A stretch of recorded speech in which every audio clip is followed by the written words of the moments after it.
நீங்க நைட்ல வானத்துல ரொம்ப பிரகாசமா தெரியிற நிலாவை பார்க்கும்போது அது விண்வெளியில மிதக்கிற ஏதோ ஒரு சாதாரண பாறை கிடையாது. அது பூமிங்கிற தாயோட உடம்புல இருந்து வெட்டி எடுக்கப்பட்ட ஒரு அவயவம். அதாவது நம்ம சொந்த கிரகத்தோட ஒரு துண்டிக்கப்பட்ட உடல் உறுப்பு அப்படின்னு யாராவது சொன்னா அவங்களால நம்ப முடியுதா?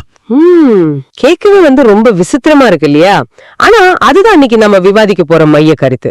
ஆமா, இந்த ஆதாரங்களோட உள்ளே போய் அதோட உண்மைகளை தேடுற இந்த ஆழமான அலசலுக்கு உங்களை வரவேற்கிறேன்.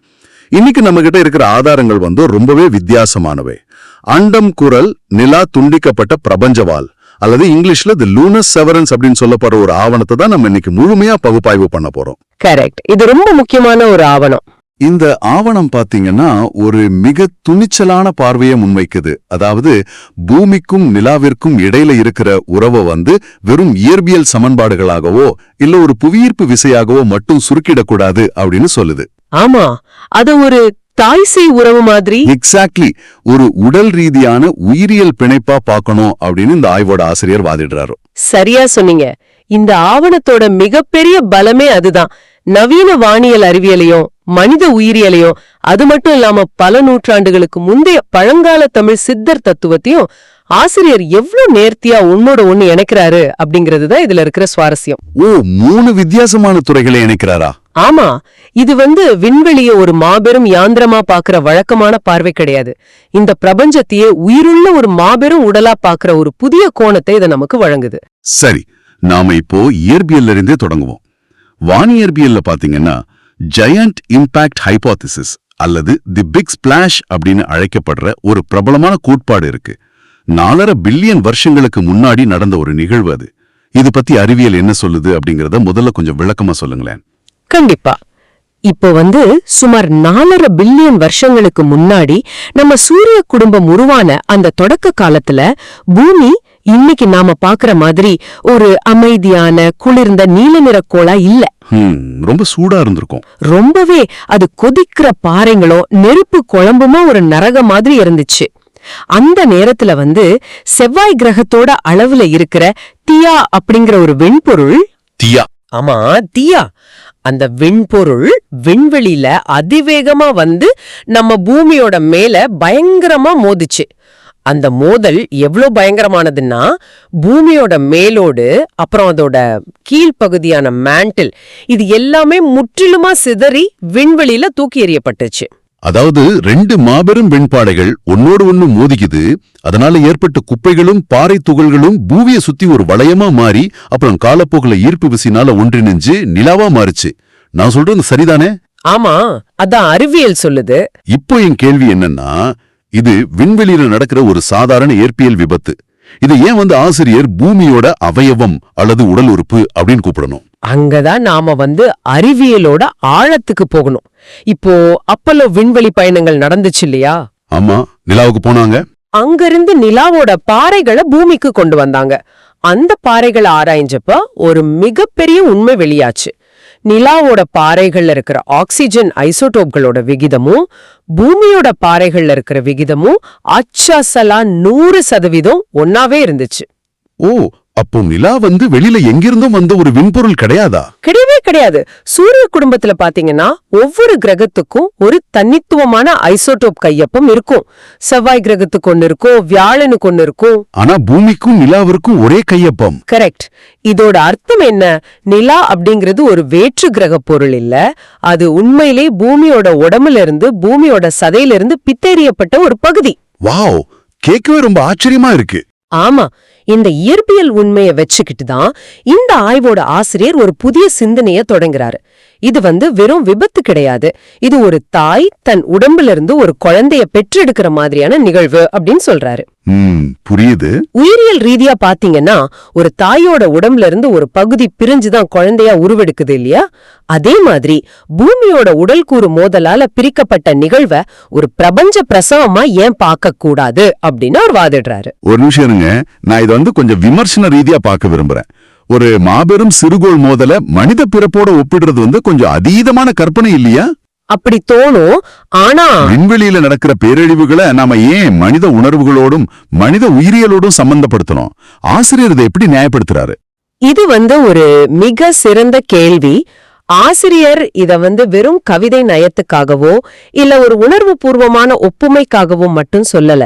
அவர் ஒரு படி மேல போய் எம்பிரியாலஜிக்கல் சிங்க் அல்லது பிரபஞ்ச உயிரியல் அப்படிங்கிற ஒரு கருத்தாக்கத்தை முன்வைக்கிறாரு. Embryological sink? ஆமா. அவர் ஒரு விந்து, அதாவது ஸ்பெர்ம் கருமுட்டைய அடையிற நிகழ்வோட இந்த விண்வெளி மோதல ஒப்பிடுறாரு. இருங்க, விந்துவோட வாலுக்கும் நிலாவோட பிறப்பிற்கும் என்ன சம்பந்தம்?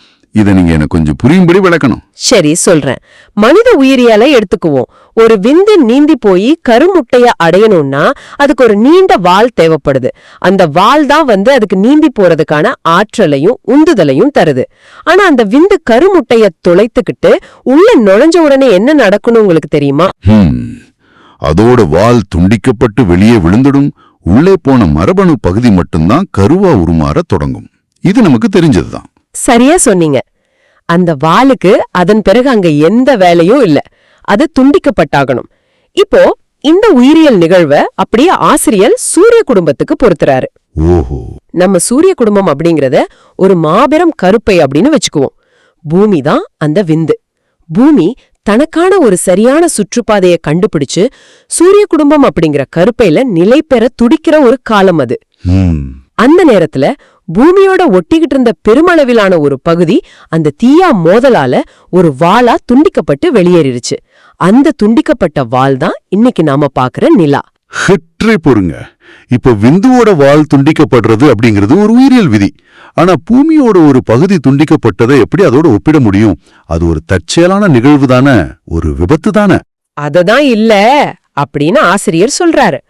இத வெறும் தற்செயல் விபத்தா பார்க்க கூடாது. இது ஒரு செயல்பாட்டு தேவை, அதாவது ஃபங்க்ஷனல் நெசசிட்டி அப்படிங்கிறாரு. செயல்பாட்டு தேவையா? எப்படி?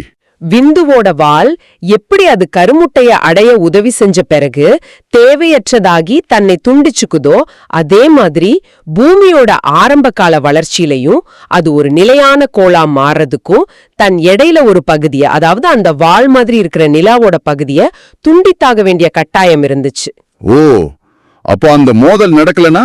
அந்த மோதலும் பிரிதலும் நடக்கலைனா பூமியோட சுழற்சி சீராகி இருக்காது, அதோட அச்சு சாஞ்சிருக்காது, பருவ காலங்கள் உருவாகி இருக்காது.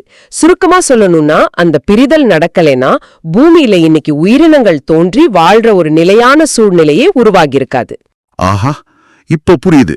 அதாவது ஒரு புதிய உயிரை உருவாக்குறதுக்காக பிந்து தன் வாழ தியாகம் செய்யற மாதிரி பூமி உயிர்களை தாங்குற ஒரு தாயா மாறுறதுக்காக தன் உடம்போட ஒரு பகுதியை தியாகம் செஞ்சு நிலாவா மாத்துச்சு அப்படின்னு இந்த ஆவணம் சொல்லுது. எக்ஸாக்ட்லி. இது ரொம்பவே துணிச்சலான, அதே சமயம் நம்மள சிந்திக்க வைக்கிற ஒரு பயாலஜிக்கல் அனாலஜி. சூரிய குடும்பம் ஒரு கருப்பை, பூமி அதுல நிலைபெறும் ஒரு கரு, நிலா அதோட துண்டிக்கப்பட்ட வால். இத சொல்லும் போலே இந்த பிரபஞ்சம் எவ்வளவு நேர்த்தியா வடிவமைக்கப்பட்டிருக்கு அப்படிங்கிற ஆச்சரியம் எனக்கு வருது. உண்மைதான். பிரபஞ்சத்துல நடக்கிற ஒவ்வொரு மாபெரும் நிகழ்வுக்கும் பின்னாடி ஒரு ஆழமான காரணம் இருக்கு அப்படிங்கறத இந்த ஒப்புமை நமக்கு உணர்த்துது. சரி, நவீன அறிவியலையும் உயிரியலையும் நாம இப்போ ஜெயண்ட் இம்பாக்ட் ஹைபோதசிஸ் அப்படின்லாம் பேரிட்டு பேசிக்கிட்டு இருக்கோம். ஆனா இந்த ஆவணத்துல என்ன ரொம்ப கவர்ந்த, அதே சமயம் எனக்கு பல கேள்விகளை எழுப்புன அடுத்த பகுதிக்கு வருவோம். சொல்லுங்க. ஆசிரியர் இந்த நவீன விண்வெளி அறிவியலோட பல நூற்றாண்டுகளுக்கு முன்னாடி வாழ்ந்த திருமூலர் அப்படிங்கிற பழங்கால தமிழ் ஞானியோட தத்துவத்தை இணைக்கிறாரு. ஆமா, திருமந்திரத்தோட அந்த வரிகள் ரொம்பவே ஆழமானவை. ஆமா, திருமூலர் தனது திருமந்திரத்துல ரொம்ப தெளிவா 2 வரிகளை குறிப்பிடுறாரு. அதாவது, தாயின் வயிற்றில் உயர்த்தந்த விந்துவும் சேயின் உடலாய் சென்னித்தவார் எங்கனே. இதோட பொருள் என்னன்னா, எப்படி ஒரு விந்துவோட ஆற்றல் தாயோட வயிற்றுல ஒரு குழந்தையோட உடலா உருமாற்றம் அடையதோ, எப்படி அந்த ஆற்றல் பரிமாற்றம் நிகழுதோ, அதே மாதிரிதான் விண்வெளிலையும் நடக்குது அப்படிங்கிறாரு. ஆனா எனக்கு இங்க ஒரு மிகப்பெரிய சந்தேகம் இருக்கு. என்ன சந்தேகம்? இத நாம எப்படி எடுத்துக்கிறது? எந்த ஒரு தொலைநோக்கியும் விண்வெளி ஓடமும் இல்லாத காலத்துல வாழ்ந்த ஒரு சித்தர் எப்படி விந்துவோட ஆற்றல் அப்புறம் பூமியோட ஆற்றல் இது ரெண்டையும் ஒரே நேர்கோட்டுல இணைச்சு பார்க்க முடியும்? நாம சும்மா நவீன அறிவியல் கண்டுபிடிப்புகளை கொண்டு போய் ஏதோ ஒரு பழங்கால கவிதையில திரிச்சு பாக்குறோமா? இத கன்ஃபர்மேஷன் பயாஸ் அப்படின்னு சொல்லலாமா? நீங்க கேக்குறது மிக நியாயமான கேள்வி. நாம அறிவியலையும் ஆன்மீகத்தையும் இணைக்கும் போது இந்த விமர்சன பார்வையோட அணுகிறது தான் ரொம்ப சரி. ஆனா பாத்தீங்கன்னா திருமூலர் தங்கிட்ட ஒரு தொலைநோக்கி இருந்துச்சுன்னோ இல்ல அவர் இந்த மோதலை தன் கண்களால பார்த்தார்னோ இந்த ஆவணத்தோட ஆசிரியர் வாதிடல. அப்ப என்ன சொல்றாரு? மாறா சித்தர்களோட தத்துவமான மேக்ரோகாசம் அண்ட் மைக்ரோகாசம், அதாவது அண்டத்தில் உள்ளது பிண்டத்தில் அப்படிங்கிற ஒரு ஆழமான புரிதலை தான் இங்க சுட்டி காட்டுறாரு. அண்டத்தில் உள்ளது பிண்டத்தில், இத கொஞ்சம் விரிவா சொல்ல முடியுமா? கண்டிப்பா. இப்போ சித்தர்கள் பிரபஞ்சத்தை ஒரு பேரண்டமாகவும் மனித உடலை ஒரு சிற்றண்டமாகவும் பார்த்தாங்க. பிரபஞ்சத்துல எந்த இயற்பியல் விதிகளின்படி கிரகங்கள் இயங்குதோ அதே விதிகளின் படிதான் ஒரு மனித உடலும் ஒரு சின்ன செல்லும் இயங்குது அப்படிங்கறது அவங்க கணிப்பு. ஓ, பேட்டர்ன்ஸ் மாதிரி சொல்றீங்களா? ஆமா, இதத்தான் நவீன அறிவியல் இன்னைக்கு ஃப்ராக்டல்ஸ் அப்படின்னு அழைக்குது. பெரிய அமைப்போட அதே கட்டமைப்பு சின்ன அமைப்பிலையும் இருக்கிறது. திருமூலர் ஒரு மைக்ரோஸ்கோப்பை வச்சு விந்துவ பார்க்கல, ஆனா அவர் ஆற்றல் பரிமாற்றம், அதாவது எனர்ஜி டிரான்ஸ்பர் அப்படிங்கிற ஒற்றை புள்ளிய தனது தியானத்தின் மூலமா இயற்கை குறித்த தனது கூர்மையான கவனிப்பின் மூலமா உணர்ந்திருக்காரு. அதாவது ஆற்றல் அழிவதில்லை, உருமாறுது அப்படிங்கறத அவர் உயிரியல் ரீதியா உணர்ந்தாரு அப்படின்னு சொல்றீங்களா? மிக சரியா. ஆற்றலை ஆக்கவோ அழிக்கவோ முடியாது, ஒன்றை மற்றொன்றாக மாற்றலாம் அப்படிங்கிற தெர்மோடைனாமிக்ஸோட முதல் விதியைத்தான் திருமூலர் உயிரியல் மொழியில சொல்றாரு. விந்துவோட ஆற்றல் அழிக்கப்படல, அது குழந்தையா உருமாறுது. வாவ்! அத அவர் பிரபஞ்சத்துக்கும் ஒப்பிடுறாரு. பூமியோட ஆற்றல் அழிக்கப்படல, அது சிதறி நிலாவா உருமாறுச்சு. ஆசிரியர் இந்த 2 தளங்களுக்கும் இடையிலான இடைவெளிய உடைக்கவே திருமூலரோட வரிகளை பயன்படுத்துறாரு. பூமியோட ஆற்றல் நிலாவா மாறினதும் விந்துவோட ஆற்றல் குழந்தையா மாறினதும் வெவ்வேறு மொழிகள்ல சொல்லப்பட்ட ஒரே பிரபஞ்ச உண்மை அப்படிங்கறத அவர் நிறுவுறாரு. அருமை!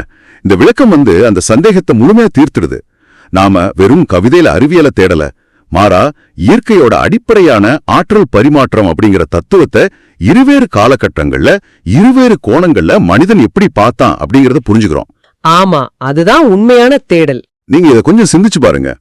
நாம இதுவரைக்கும் நிலா, பூமி, விந்து, கருப்பை அப்படின்னு எல்லாவற்றையும் தனித்தனியா படிச்சு வந்தோம்.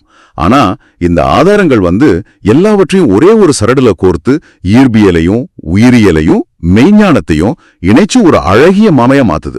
அதுதான் ஒரு சிறந்த ஆய்வோட அடையாளம். சரி, பிரசவம் முடிஞ்சிருச்சு, குழந்தை பிறந்துருச்சு, பூமிங்கிற விந்தோட வால் துண்டிக்கப்பட்டு நிலாவாகிடுச்சு. ஆனா தாய்க்கும் சேக்கும் இடையிலான அந்த உறவு அதோட முடிஞ்சிருதா? இல்ல. மனித பிறப்புல பாத்தீங்கன்னா தாய் வயிற்றுல குழந்தை பிறந்ததும் தொப்புள் கொடி துண்டிக்கப்படுது. ஆனா அந்த தொப்புள் கொடி இருந்ததற்கான தழும்பு நம்ம அனைவரோட வயிற்றிலையும் வாழ்நாள் முழுவதும் ஒரு அடையாளமா இருக்கு. விண்வெளியில இந்த தொப்புள் கொடி உறவு எப்படி வேலை செய்யுது? ஆவணத்தோட ஆசிரியர் இத ஒரு பாச கயிறு, அதாவது மேக்னெட்டிக் லாக் அப்படின்னு வர்ணிக்கிறாரு. ஆனா எனக்கு இதோட பின்னணியில இருக்கிற அறிவியல் விளக்கம் தேவை. நிலா பூமியை விட்டு விலகி போகாம இருக்கிறதுக்கு காரணம் வெறும் கவிதை இல்லையே. நிச்சயமா கிடையாது. அந்த பாசக்கயிறு அல்லது காந்த தொப்புள் கொடி அப்படிங்கறத அறிவியல் மொழியில டைடல் லாக்கிங், அதாவது ஈர்ப்பு விசை பிணைப்பு அப்படின்னு நாம சொல்வோம். Tidal locking. ஆமா, இத நான் முதல்ல அறிவியல் படி விளக்குறேன். நிலா பூமியில இருந்து உருவான பிறகு அது பூமியோட ஈர்ப்பு விசைக்குள்ள மாட்டிக்கிச்சு. பூமியோட மாபெரும் ஈர்ப்பு விசை நிலாவோட மேல ஒரு பெரிய இழுவிசைய செலுத்துச்சு. இதனால நிலாவோட வடிவத்துல ஒரு சின்ன வீக்கம், அதாவது ஒரு கிராவிடேஷனல் பல்ஜ் ஏற்பட்டுச்சு. லட்சக்கணக்கான வருஷங்களா இந்த ஈர்ப்பு விசையோட உராய்வு நிலாவோட சுழற்சி வேகத்தை மெதுவாக்கிக்கிட்டே வந்துச்சு. ஓ, சுழல்ற ஒரு பம்பரத்தை நம்ம மெதுவா தொட்டு அதோட வேகத்தை குறைக்கிற மாதிரி சொல்றீங்களா? மிக சரியான உதாரணம். அப்படி குறைஞ்சுக்கிட்டே ஒரு கட்டத்துல நிலா தன்னைத்தானே சுத்திக்கிற நேரமும் அது பூமிய ஒரு முறை சுத்தி வர நேரமும் மிக துல்லியமா சமமாயிடுச்சு. அதாவது தோராயமா 27 நாட்கள். ஓஹோ, அப்படியா? ஆமா. இதோட விளைவு என்னவென்றால் நிலா எப்போதுமே தனது ஒரே ஒரு பக்கத்தை மட்டும்தான் பூமியை நோக்கி வச்சுக்கிட்டு இருக்கு. நிலாவோட மறுபக்கத்தை நாம பூமியிலிருந்து எந்த காலத்திலயும் பார்க்கவே முடியாது. ஓ, இப்ப புரியுது ஆசிரியர் ஏன் இது ஒரு கவித்துவமான உயிரியல் உறவா பாக்குறாரு அப்படின்னு. அறிவியல் படி பார்த்தா அது டைடல் லாக்கிங் தான். ஆனா உயிரியல் உருவகத்தின்படி பார்த்தா ஒரு குழந்தை எப்போதுமே தன் தாயோட முகத்தை மட்டுமே பாத்துக்கிட்டு இருக்கிற மாதிரியான ஒரு ஆச்சரியமான காட்சி இது. ஆமா, ரொம்ப அழகான ஒரு விஷயம் இது. தாயை ஈட்டு பிரிக்கப்பட்டாலும் அந்த தொப்புள் கொடி அருந்தாலும் கண்ணுக்கு தெரியாத அந்த ஈர்ப்பு விசை அப்படிங்கிற காந்த கயிற்றால குழந்தை தாயோட கட்டப்பட்டிருக்கு. சரியா பிடிச்சுக்கிட்டீங்க. மேலும் இந்த ஈர்ப்பு விசை அப்படிங்கிற தொப்புள் கொடி உறவு வெறும் பார்வையில மட்டும் இல்ல, அது ஒரு உயிரோட்டமுள்ள உரையாடல். உரையாடலா? அது எப்படி? நிலாவோட ஈர்ப்பு விசைதான் பூமியில இருக்கிற கடல்கள்ல அலைகளை, அதாவது டைட்ஸ உருவாக்குது. பூமியோட சுழற்சி வேகத்தை கட்டுப்படுத்தி நம்ம நாட்களை 24 மணி நேரமா நிலைநிறுத்துறது நிலாதான். ஓ, நிலா இல்லனா நேரம் மாறிடுமா? கண்டிப்பா. நிலா மட்டும் இல்லை என்றால் பூமியில நாட்கள் வெறும் சில மணி நேரங்கள்லயே முடிஞ்சிடும். பயங்கரமான சூறாவளிகள் வீசும்.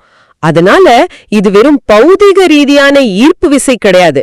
இது பூமிங்கிற தாய் தன் குழந்தை நிலாவோட தொடர்ந்து நடத்திக்கிட்டு இருக்கிற ஒரு உணர்வு பூர்வமான உரையாடல். ஆசிரியர் இதத்தான் பிரபஞ்ச உயிரியோட மிகச்சிறந்த எடுத்துக்காட்டு அப்படின்னு சொல்றாரு. ஆஹா, பூமிக்கும் நிலாவுக்கும் இடையிலான ஒரு உரையாடல், அதுவும் ஈர்ப்பு விசை மூலமா. நீங்க அடுத்த முறை இரவு வானத்துல நிலாவை பார்க்கும்போது அது ஏதோ விண்வெளியில தனியா இருக்கிற ஒரு கல் கிடையாது. அது நம்ம பூமியோட கண்ணுக்கு தெரியாத ஒரு காந்த தொப்புள் கொடியால இன்னும் பிணைக்கப்பட்டிருக்கிற ஒரு குழந்தை அப்படிங்கறத நினைச்சு பாருங்க. ரொம்ப ஆழமான சிந்தனை. இந்த ஒட்டுமொத்த பயணமும் நமது சிந்தனையை எவ்வளவு தூரம் விரிவடைய செய்து பாருங்க. நாம எங்க தொடங்கணும்? தி பிக் ஸ்பிளாஷ் அப்படிங்கிற மாபெரும் மோதல்ல தொடங்கணும். ஆமா, 2 பாறைகள் மோதிக்கிட்டு தான் நினைச்சோம். கரெக்ட், அப்படிதான் நினைச்சோம். ஆனா ஆசிரியர் அதை ஒரு பிரபஞ்ச உயிரியல் நிகழ்வா, ஒரு பிரசவமா பார்க்க சொன்னாரு. ஒரு விந்துவோட வால் துண்டிக்கப்பட்டு உள்ள கரு உருவாறது மாதிரி பூமியோட வால் துண்டிக்கப்பட்டு நிலாவா மாறின அந்த ஆச்சரியமான ஒப்புமைய நாம பார்த்தோம். அப்புறம் ஆயிரக்கணக்கான வருஷங்களுக்கு முன்னாடியே திருமூலர் இந்த ஆற்றல் பரிமாற்றத்தை எப்படி தனது மெய்ஞான தத்துவத்தால உணர்ந்தாரு அப்படிங்கறத அறிவியலோட மேக்ரோகாசம் அண்ட் மைக்ரோகாசம் வழியா புரிஞ்சுக்கிட்டோம். கடைசியா அந்த பிரசவத்துக்கு பிறகும் ஈர்ப்பு விசை அப்படிங்கிற காந்த தொப்புள் கொடி மூலமா அந்த தாய்சை உறவு எப்படி இன்னைக்கு வரைக்கும் பிணைக்கப்பட்டிருக்கு அப்படிங்கறத டைடல் லாக்கிங் அப்படிங்கிற அறிவியலோட பொருத்தி பார்த்தோம். ஆமா, இது நாம வாழ்ற இந்த பிரபஞ்சத்தின் மேல நமக்கு ஒரு பெரிய பிரமிப்பை ஏற்படுத்துது. இந்த ஆவணம் நம்ம கிட்ட உறுதியா சொல்றது இதுதான்: அண்டம் அப்படிங்கிறது வெறும் உயிரற்ற பாறைகளோட கூட்டம் கிடையாது. அது பல கோடி சுழற்சிகளை கொண்ட ஒரு உயிரியல் அமைப்பு மாதிரி செயல்படுது அப்படிங்கிற பார்வையை நம்ம வளர்த்துக்கணும். மிக சரியா சொன்னீங்க. இந்த பார்வை தான் நம்மள ரொம்பவே சிந்திக்க வைக்குது. இப்போ இந்த பயணத்தோட முடிவுல உங்களுக்காக ஒரு புதிய ஆழமான கேள்வியை நான் முன்வைக்க விரும்புறேன். கொஞ்சம் ஆழமா சிந்திச்சு பாருங்க. சொல்லுங்க. இன்னைக்கு நாம பார்த்த ஆதாரங்களின்படி நிலா அப்படிங்கிறது நம்ம சூரிய குடும்பத்தை நிலைநிறுத்துறதுக்காக துண்டிக்கப்பட்ட ஒரு வால் அப்படின்னு பார்த்தோம். அது ஒரு பிரபஞ்ச உயிரியல் நிகழ்வு. சரி, உயிரியல் விதிகளின்படி பார்த்தா ஒவ்வொரு பிறப்பிற்கும் ஒரு வளர்ச்சி இருக்கும், ஒரு முதிர்ச்சி இருக்கும், இறுதியில ஒரு முழுமையான பிரிவும் இருக்கும் இல்லையா? ஆமா, ஒரு குழந்தை வளர்ந்து பெரியவனானதும் தாயை விட்டு பிரிஞ்சு தன் சொந்த வாழ்க்கையை தேடி போறது இயற்கையோட விதி தானே? எக்ஸாக்ட்லி. இதே நாம விண்வெளி அறிவியரோட பொருத்தி பார்ப்போம். அப்போலோ விண்வெளி வீரர்கள் நிலாவில் அடிச்சிட்டு வந்த லேசர்களை கொண்டு அளந்தப்போ ஒரு அதிர்ச்சியான அறிவியல் உண்மை கண்டறியப்பட்டிருக்கு. அதாவது நிலா ஒவ்வொரு வருஷமும் பூமியை விட்டு தோராயமா 3.8 சென்டிமீட்டர் தூரம் விலகி சென்றுகிட்டு தான் இருக்கு. அதாவது நம்ம நகங்கள் வளர்ற அதே வேகத்துல இல்லையா? ஆமா, நம்ம நகங்கள் வளர்ற அதே வேகத்துல நிலா நம்மளை விட்டு மெதுவா நகருது. அப்படியானால் பல மில்லியன் அல்லது பில்லியன் வருஷங்களுக்கு பிறகு பூமியும் நிலாவும் தங்களோட இந்த பிரபஞ்ச உயிரியல் சுழற்சியில அடுத்த கட்டத்தை, அதாவது முதிர்ச்சியான கட்டத்தை அடையும் போது என்ன ஆகும்? இந்த ஈர்ப்பு விசை அப்படிங்கிற கண்ணுக்கு தெரியாத காந்த தொப்புள் கொடி என்றாவது ஒரு நாள் முழுமையா அருந்து போகுமா? அப்படி அந்த தொப்புள் கொடி அருந்து போனா தன் குழந்தைய நிரந்தரமாய் இழக்கிற தாயான பூமிக்கும் தன் தாயை பிரிகிற அந்த சேயான நிலாவிற்கும் இந்த பிரபஞ்சத்துல என்ன நடக்கும்? விந்தோட வால் மாதிரி நிலா முழுமையா பிரபஞ்ச இருள காணாம போகுமா? ரொம்பவே ஆழமான கேள்வி இது. ஆமா, அடுத்த முறை நீங்க தனிமையில இரவு வானத்தை அண்ணாந்து பார்க்கும்போது இந்த ஒரு கேள்வியும் அந்த நிலாவை பார்த்து கேட்டு பாருங்க. அந்த சிந்தனையோட இந்த உண்மைகளை தேடுற பயணத்தை நாம நிறைவு செய்வோம். மீண்டும்